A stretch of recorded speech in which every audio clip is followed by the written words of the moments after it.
یہ میری بات آپ لکھ کے رکھ لیں، اگر جھوٹ ثابت ہوئی تو میں پوری قوم سے معافی مانگ لوں گا۔ یہ پوری طرح ملوث ہے، پوری طرح عالمی طاقتوں کے فنڈنگ پہ چل رہا ہے، عالمی طاقتوں کے پیچھے لگا ہوا ہے۔ آپ لوگ اس کے پیچھے لگ کے اپنی جانیں نہ گوائیں۔ پی ٹی آئی کا ابھی تک ایک بھی بندہ فوت نہیں ہوا ہے، زخمی ضرور ہوئے ہیں، اسپتالوں میں پڑے ہیں، ان کو ٹانگوں میں گولیاں ماری گئی ہیں۔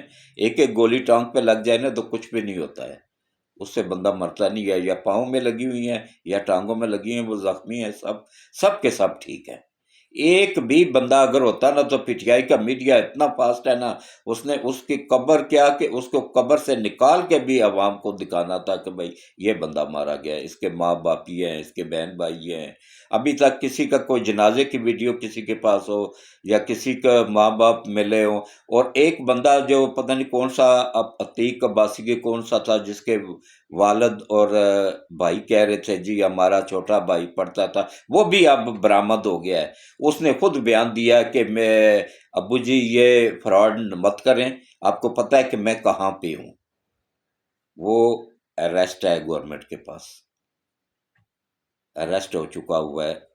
یہ اس میں یہ جو ابھی اسلام آباد پہ حملہ ہوا ہے اس کیس میں زندہ ہے، کوئی مرا نہیں ہے۔ اس کا باپ ایک نمبر کا فراڈی ہے، اس کا بھائی بڑا اس سے بڑا فراڈی ہے، وہ بھی ان طاقتوں کے ایجنٹ ہے، پیسے لے کے ڈالر لے کے ان کے حق میں بیان انہوں نے دیے تھے۔ یہ سب کے سب اب پکڑے جا چکے ہیں، ایک بھی بندہ۔ ہاں، لاہور سے میرے ایک جاننے والے ہیں طارق صاحب، وہ بہت اچھے بندے ہیں، اچھے انسان ہیں، لیکن بھائیوں جیسے ہیں میرے ساتھ۔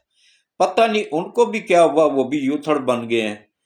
تو جب فوج کے خلاف انہوں نے بات کی نا تو میں نے انہیں وہ سنائی کہ اگر ان میں اتنی سی بھی غیرت ہوگی نا تو دوبارہ اس سلسلے میں فوج کے خلاف کوئی الفاظ نہیں نکالیں گے۔ ان کو یہ نہیں پتا کہ بھائی کروڑوں روپیہ وہ یہاں سے کما رہے ہیں، ان کی بسیں چل رہی ہیں، تو یہ ہمارے ملک کے وفادار بنے، اپنے اداروں کے وفادار بنے۔ اس نیازی کے پیچھے لگ کے تو ملک کا غدار ہے، کیوں اپنے آپ کو گندا کر رہے ہیں؟ پٹھانوں کو تو اس نے بیوقوف بنایا ہوا کہ میں پٹھان ہوں، خان ساتھ لگا کے۔ نہیں ہے پٹھان، یہ نیازی ہے اور پنجابی ہے اور میاں والی کا ہے۔ پٹھان قوم تو ہے ہی جاہل، اس میں اکثریت جاہلوں کی ہے۔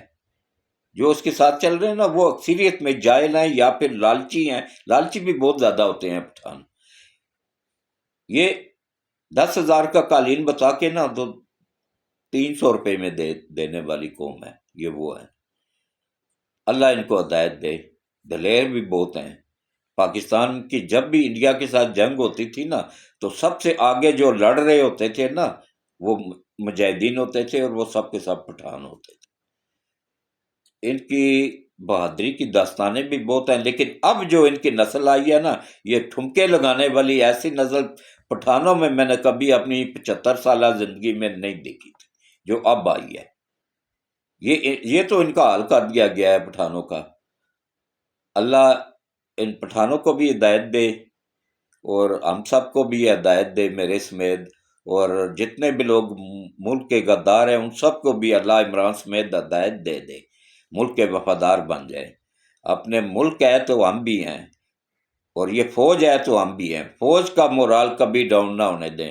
فوج اگر ذرا سے بھی کمزور ہوئی تو ہمارا ملک گیا، جب ملک گیا تو پھر ہم بھی گئے، کیونکہ عالمی طاقتیں کتنی مرتبہ دنیا کے نقشے سے پاکستان کا نام مٹا چکی ہیں، لیکن وہ اللہ وحدہ لا شریک ہے نا، اس نے ہمیشہ حفاظت کی ہے اس ملک کی۔ کیوں؟